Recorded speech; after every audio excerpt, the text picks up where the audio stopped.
Have you ever heard the saying, as a man thinketh in his heart, so is he? Well, that couldn't be any more true as it pertains to the realities of life. If you've looked at your life and have calculated your production or what you have produced or the fruit that you bear or born, um, and you're not satisfied with it, you have to always trace back to where your mind is or was in the time that you are looking. Now, what's interesting is people don't take the time to really think about what they're thinking about until they have wasted time. And they often don't think about these things until their latter years in their lives. Because in your latter years, that's where you are looking at what have I done with what I've been given? What have I produced? What have I done for people? What all these different things. You're in a time of reflection, and often people are not satisfied with their lives, but they're not really understanding why they're not satisfied with their life. Now, I'm talking about finances today because your financial world or your financial productivity or production is often related to, I don't even want to say often, it is related to what's in your financial mind. When we're teaching financial literacy to people, what we miss in the process is I can teach you how to budget. I can teach you how to make money. I can teach you how to save money. I can teach you how to invest.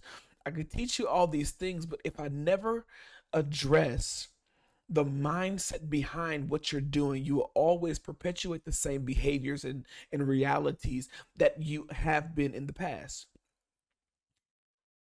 What's interesting to me is when we're talking about literacy, we forsake the need for discussing the mind that is associated with literacy. People read books to change their actions, but they don't read books to transform their life. I think I just said something right there. People read books to change their actions, but that isn't the initial goal or shouldn't be the initial goal. That's the long term goal.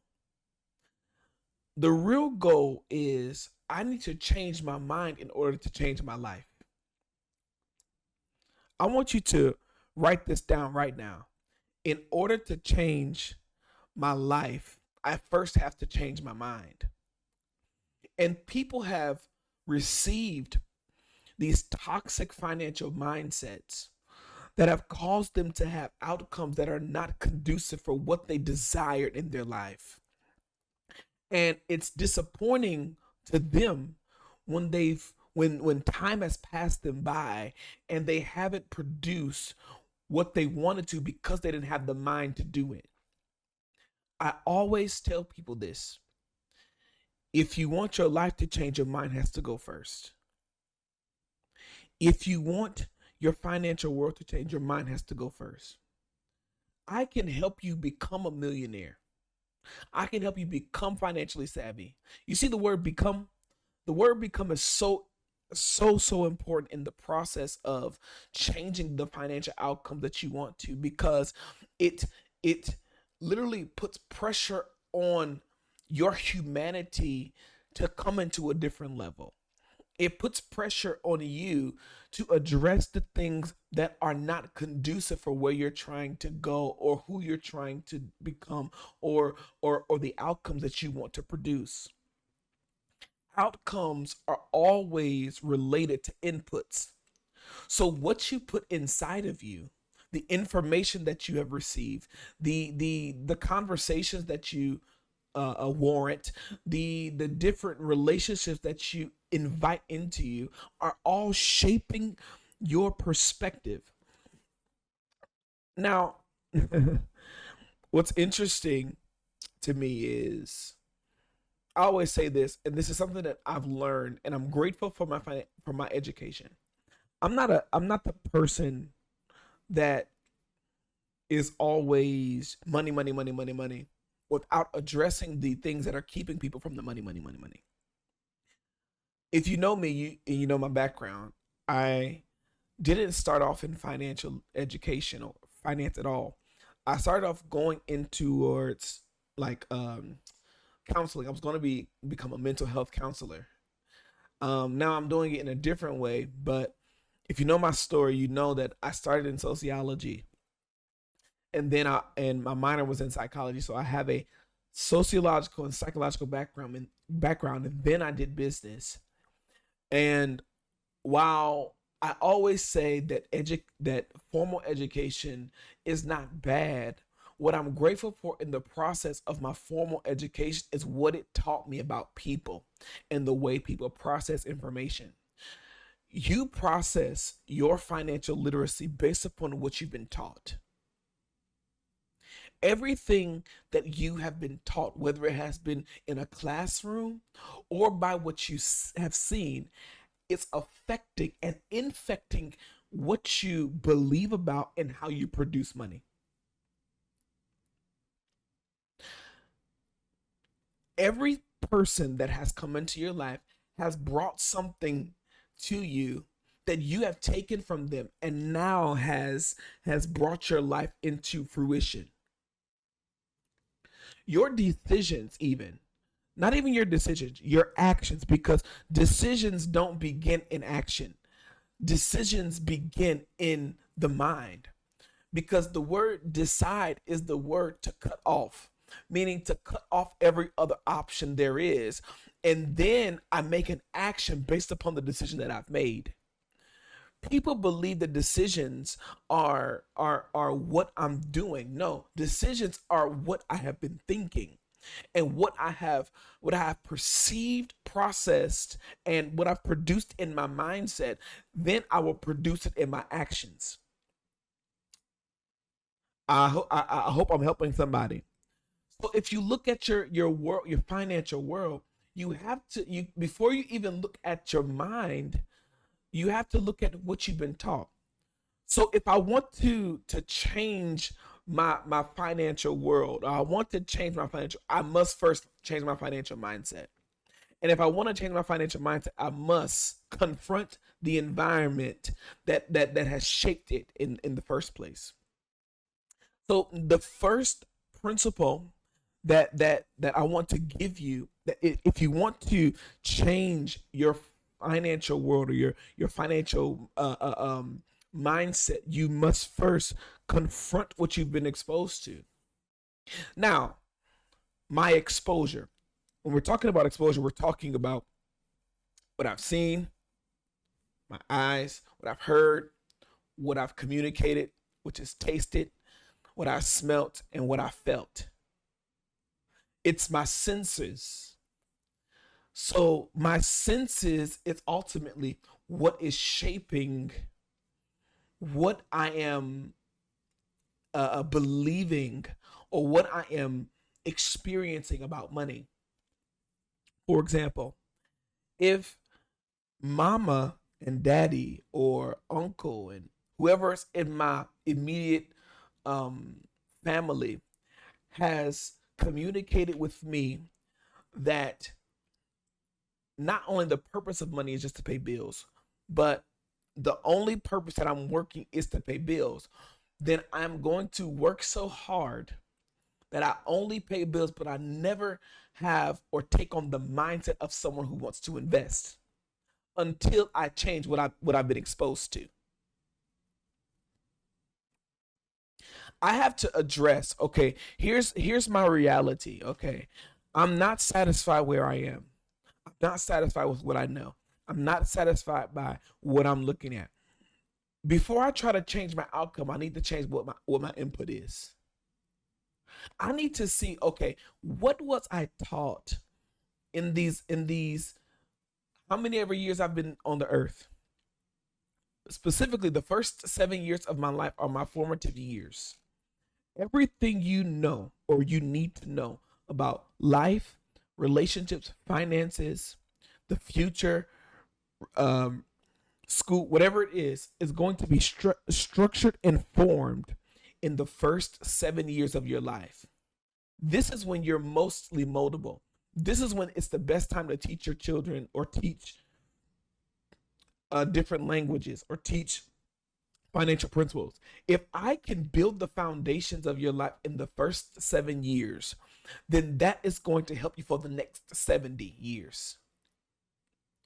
If you didn't learn about what an asset was until you reached the middle school, I now have to go back and uproot all of that conversation about what an asset is or what's the difference between an asset and a liability. And while it's not necessarily a negative thing that you learn something at a later period or a later period, what's sometimes frustrating is undoing all of the information that you've been taught.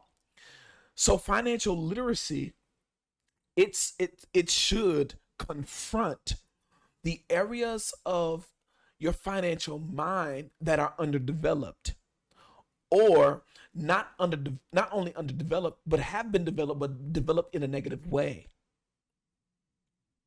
Okay? So if I confront what you've been exposed to, no, the sole purpose of money is not to pay bills. The sole purpose of money is not to pay debt.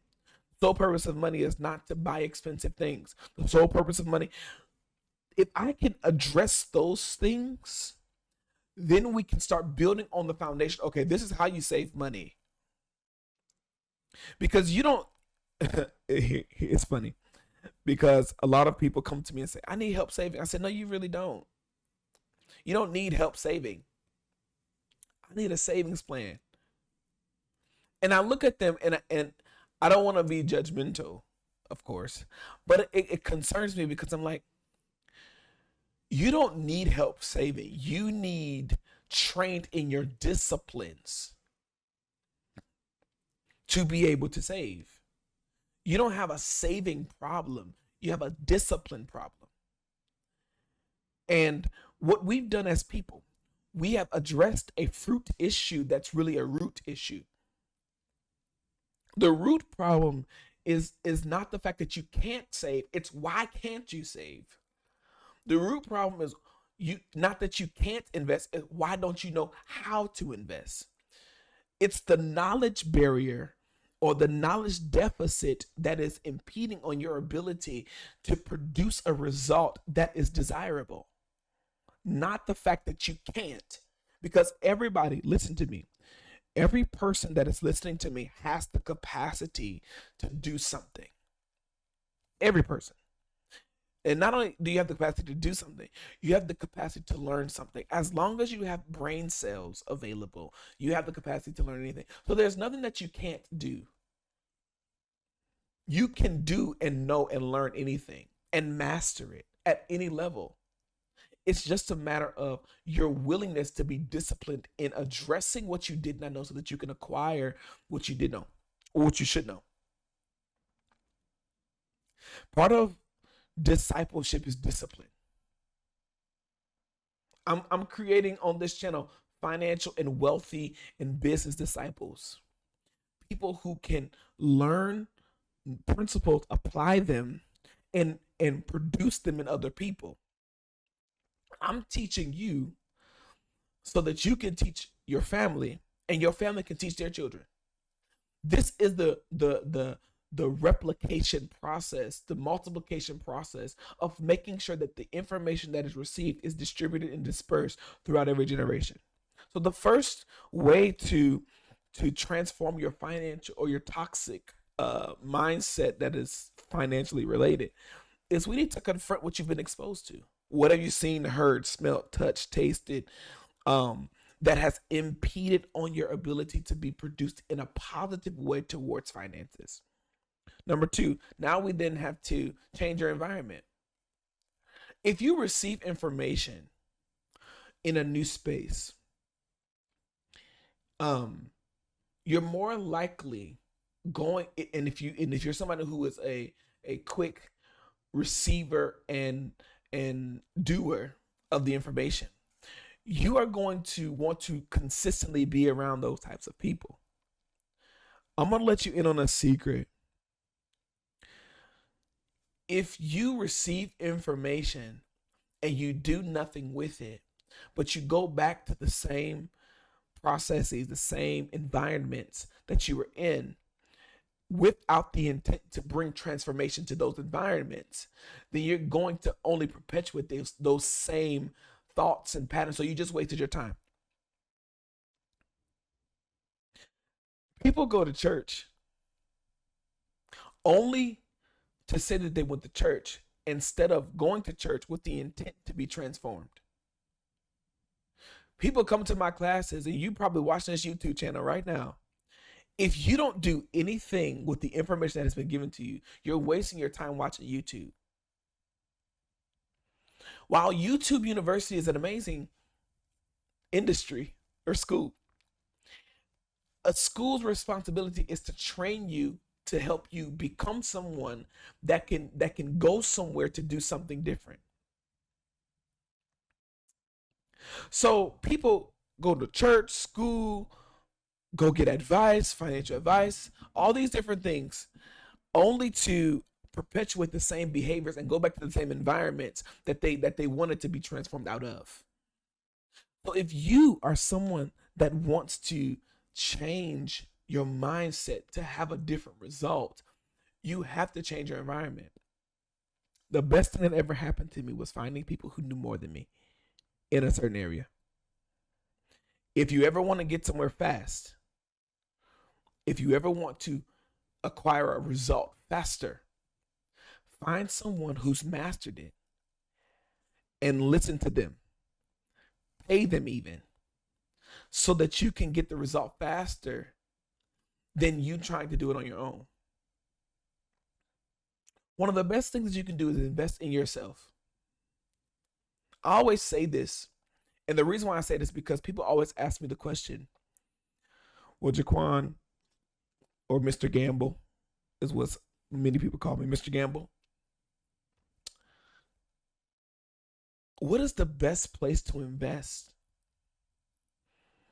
What's the best stock to invest in? What's the best bond to invest in? What's the best, should it be real estate? Should I invest in business?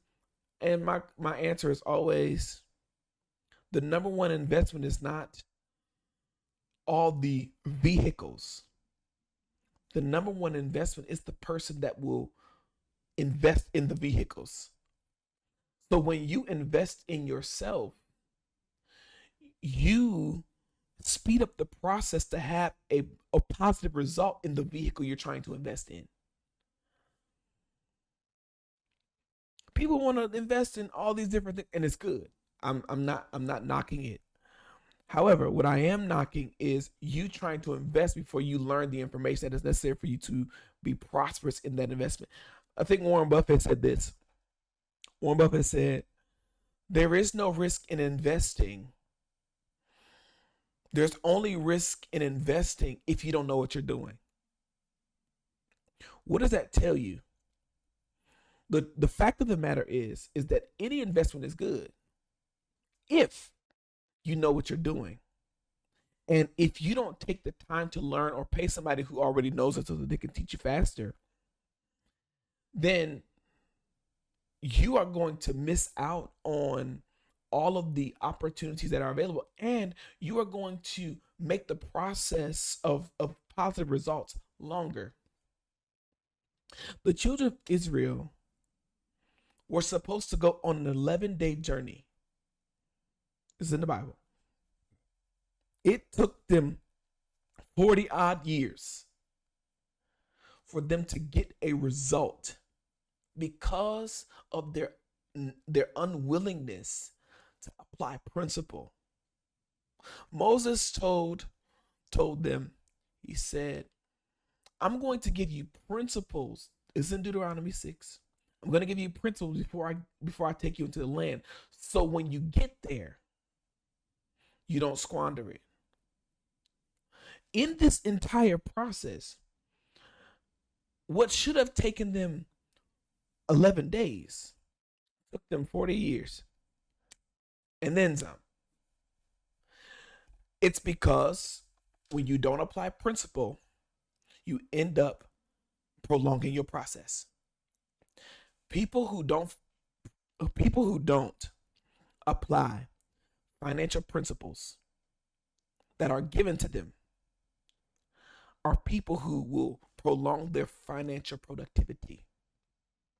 Because if you are not willing to change your mind to conform to a principle, then you are not going to be able to get the result that the principle is trying to teach you. I do not teach people so just so that they can waste my time. I teach people so that they can be changed, so that they can have changes around them.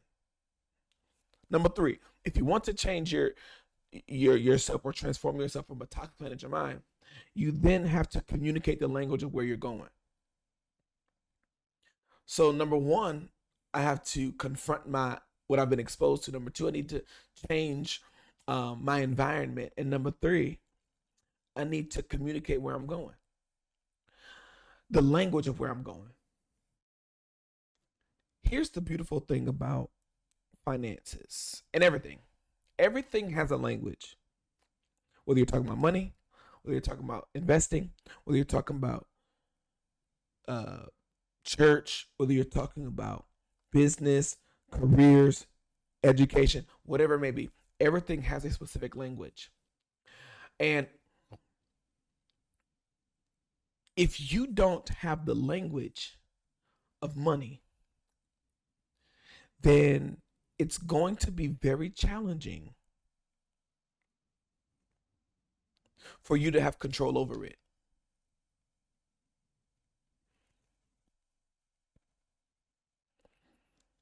You can't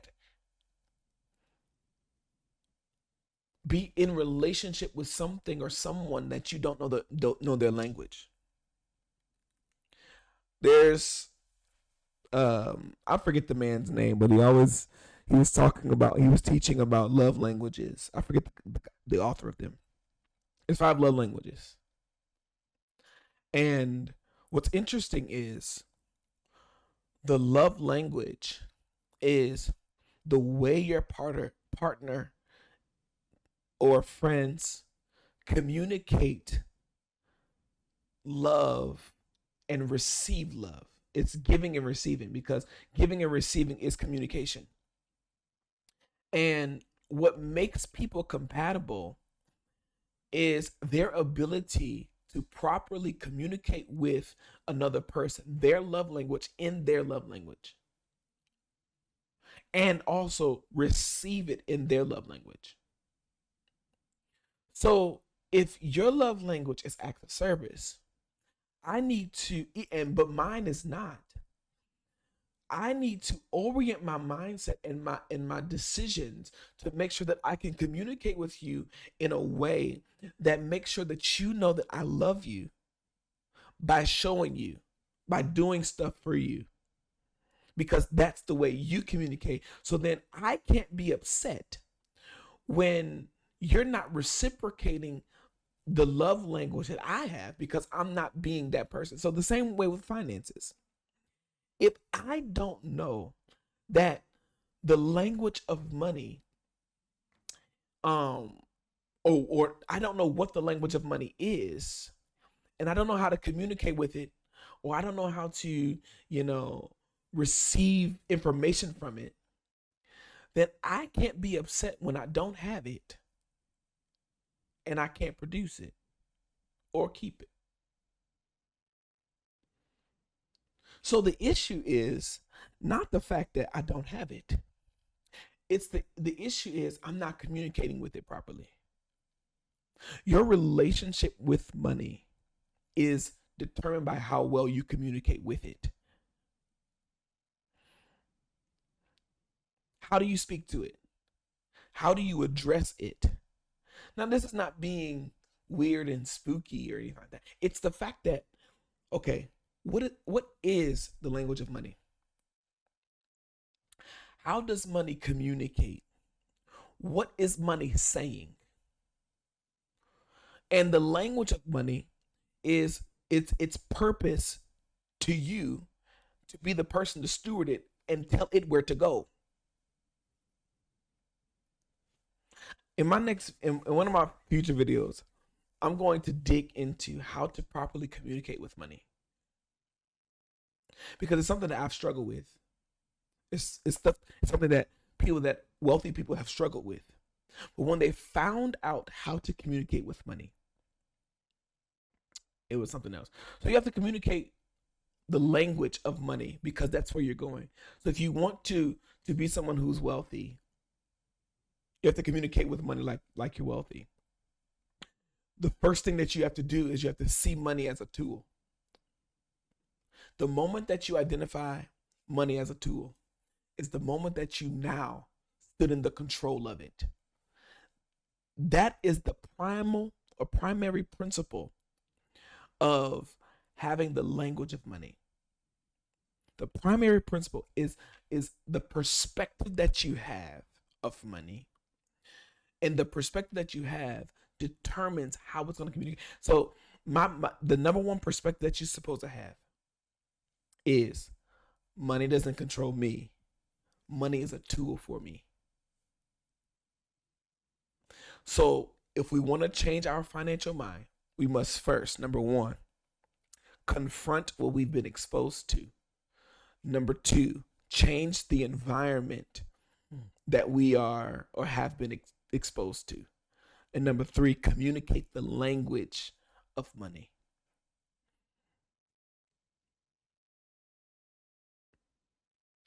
People are looking for change in their life beyond their change in their mind. So if your mindset can shift and you can receive new information, you are now a candidate for transformation. My name is JaQuan Gamble. Like this, share this with a friend, and subscribe. I look forward to continuing to show you the way of money. Peace.